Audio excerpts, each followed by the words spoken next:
Did you know that perineal lacerations occur in about 60 to 80% of births? Are you concerned about perineal lacerations or needing an episiotomy? Put that in the comments if you are and if you've talked to your provider about them. Now, let's look at 9 ways to prevent lacerations. But before we get into that, I just want to say every birth is unique. And so there's always that risk of having that laceration or needing an episiotomy. But you really can discuss all these different options with your provider after you have the information. And for example, I had my baby at home with 2 nurse midwives. And even though I was having a home birth, actually I needed an episiotomy and then the stitches.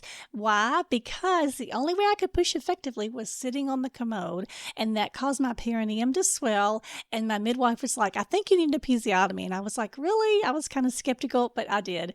And they did the stitches, everything healed up fine. And so part of this is having that conversation with your provider and having a provider that you trust.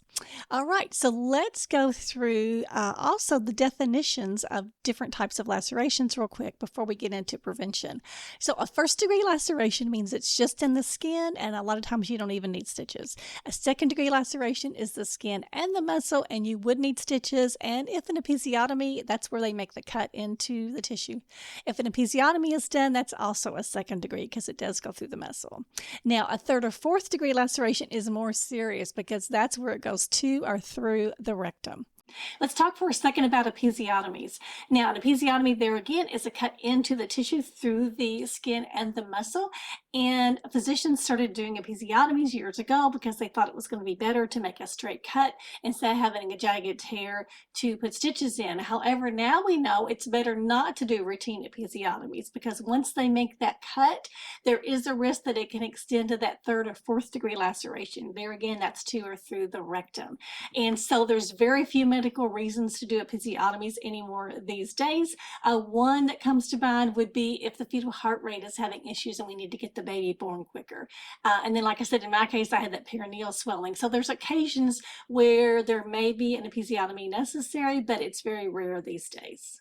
All right, and then let's get into the 9 ways to decrease lacerations. So, number 1, prenatal perineal massage. And so this is done by you or your partner once or twice a week, starting about 35 weeks. And in a lot of the research, they used almond oil. And it does reduce the likelihood of needing stitches or having episiotomies, especially in first-time moms. And the way that works is they feel like it just lets the perineum just to be more stretchy, more elastic, and allows it to stretch better for the actual birth. Then number 2, prenatal Kegel exercises can reduce the risk of a third or fourth degree laceration. So if you don't know what a Kegel exercise is, so that is like if you feel like you have to go to the bathroom, but you have to hold it. So you feel like you have to urinate, but you can't go right that minute. And so it's that same area of muscles. And what you do is you just tighten those muscles and then relax it. That's a Kegel exercise. And you would want to do a bunch of those. And the way that that works, it just lets you be more aware of those muscles. So when it comes time for the actual birth, you know how to relax your bottom better as you're pushing the baby out. All right, do you want to learn more about being prepared for childbirth? Check out my classes and the links in the description. Pushing methods, it makes a difference the way that you push. If you push with spontaneous pushing, that means the mom is tuning into her body and she may actually hold her breath, but it would just be for like 6 or 7 seconds at a time normally, or she may do the exhale or the grunting type of pushing. But the main thing is just tuning into your body and pushing with it. And when she pushes that way, that actually decreases that risk of lacerations and episiotomies. And that's as opposed to the old traditional way of pushing with moms with epidurals, where they have the mom take a big breath and hold it and push for 10 seconds, 3 times straight in a row, every contraction. That type of pushing is really stressful for mom and baby. And like we said, the other type of pushing, spontaneous pushing, is going to have a decreased risk of lacerations. And I'm going to link my video to give you more information about the different types of pushing. All right. Then number 4, mom's position at birth makes a difference. Now, the position that's been researched the most to decrease the risk of lacerations is actually if mom is giving birth laying on her side. And what that does, it just allows everything to stretch. It kind of slows the birth down just a little bit. so that the perineum can stretch, and that's going to decrease that risk of lacerations.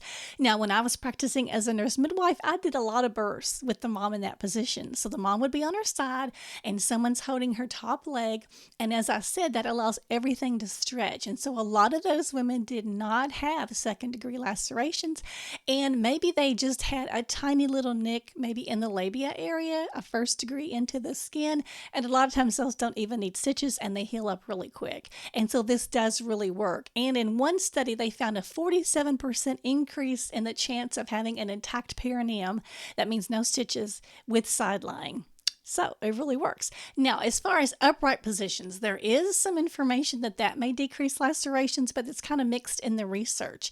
And so those may work as well, but we have most of the research with the side lying position. Number 5, water birth. Did you know if a mom gives birth underwater, that can really decrease her risk of having perineal lacerations? And by the way, all my references are going to be with a link in the description that you can go and download that list of references. And so for water birth, now water birth is not approved by American College of OBGYNs yet, but there's more and more researching building as to the safety of water birth, especially for low risk moms. And like we said, that's a great benefit, that you can have a decreased risk of perineal lacerations. And then number 6, having a midwife actually do the birth, there's a decreased risk of lacerations compared to physician delivery.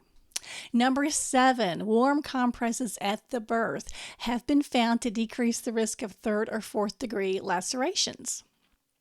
Now, do you want to prepare women for birth? Would you like to be a childbirth educator? Check out my certification program, and that link is in the description. Number 8, perineal massage for delivery. Very gentle massage can actually reduce the risk of 3rd or 4th degree lacerations. However, it must be done gently. If it's too vigorous, that can actually cause trauma to the tissues.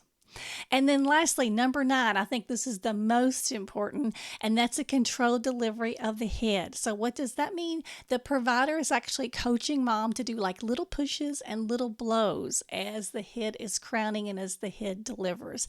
And at the same time, the provider is supporting the baby's head and the perineum as well. And there again, it kind of slows things down just a little bit to let everything stretch. And in the research, this can really decrease the risk of lacerations, especially 3rd or 4th degree. All right, thank you for joining me. And there again, if you want to find out about our childbirth classes or our certification program, those links are in the description, as well as the link to all the references. Thanks.